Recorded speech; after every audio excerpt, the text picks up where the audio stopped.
Hi guys, so I decided to read the book Go Ask Alice by Anonymous.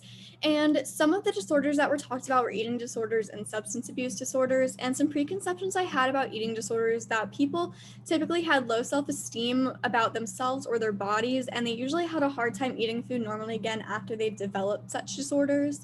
And in substance abuse disorders, I thought that people usually came from broken households or they had experienced trauma that led them to start using drugs in the first place. And then once they started using drugs, it was hard to stop or easy to relapse on the drugs.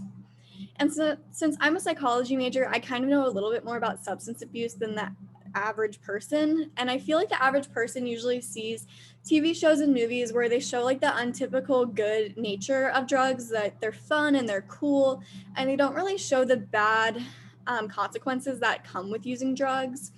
And on the flip side, the news typically shows the worst of drug abuse. So they usually show people that are homeless or they went to prison for their drug abuse. They look really bad, but they don't really tell them what happened to the person, why they started using drugs in the first place, where they came from, and what could have happened to them that led them to use drugs in the first place.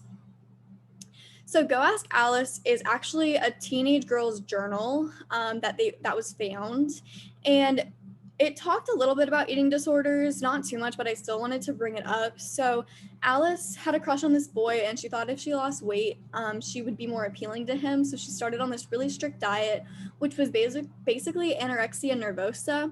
But once she moved towns, it wasn't really talked about again. So I'm not quite sure if it persisted or if she just ate food normally again. It wasn't really talked about, but the main bulk of it was about substance abuse disorders and the cycle of will and will not. So Alice actually started using drugs unknowingly when she went to a party and they played a game where some drinks were laced with acid, and she took one and she started tripping, and she didn't know that they were laced with acid, but she had a really fun time.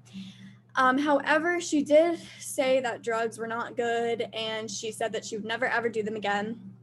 However, the next weekend she went to another party and she decided to trip again to get it out of her system one last time, but that didn't work out. She ended up falling in with the wrong crowd, with the drug crowd at school, and she started doing harder drugs. She would do uppers, downers, acid, LSD, all sorts of stuff.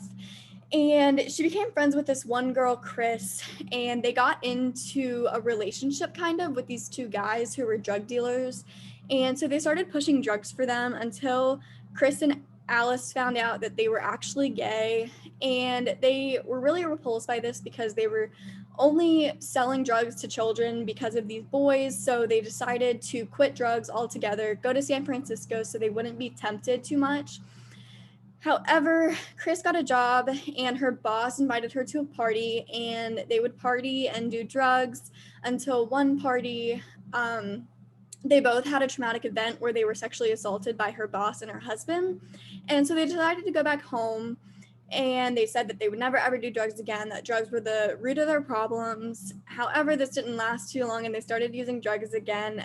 They got reacquainted with the drug crowd at school, and it didn't really end up too well. Her parents found out and she was essentially grounded. She couldn't do anything and she couldn't handle that. So she ran away again to Denver, where she had a drug induced trip, and eventually she ended up being homeless and sick because it was raining all the time. So she went back home, and the drug kids were they bullied her all the time because she said that she was never going to do drugs again. And she ended up getting sent to the mental hospital because somebody slipped her something that made her trip and had a bad trip. And once she got out, she was in with the straight kids at school. She got really involved with school, and she got a really nice boyfriend. And she said that she didn't need her journal anymore because it was her confidant, and she now had friends that she could talk to.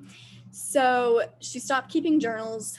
But 3 weeks later, her parents sadly found her in her room having overdosed. Um, so some new ideas that I had from this journal was that everybody starts for different reasons or has different backgrounds. Alice actually came from a pretty stable household.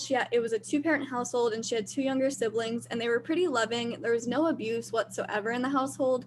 So that was really interesting to me. And also the fact that she started doing drugs unknowingly, and then she got led down this path by no self-control, impulse problems, and the kids around her. And then a reaffirming idea was that people do want to stop, but they fall down again. And a really important quote that I thought was in the book was, "The uppers or the downers, I'm through with the whole mess, absolutely and completely and forever, really I am." And I just think that really encompasses people who want to stop doing drugs for the people around them. They want to make the people around them proud and to set a good example, but sometimes they just can't. When they relapse, they end up accidentally overdosing, which they're not sure if that's what actually happened to Alice or if it was premeditated, but either way, it's still a really tragic story. And I feel like we should just focus on what happens to people, rather than what they're doing, like what's wrong with you, and what happened to you instead, because I feel like if people like looked at what happened to her, that they would really understand what she went through better. But thank you for watching and have a good day.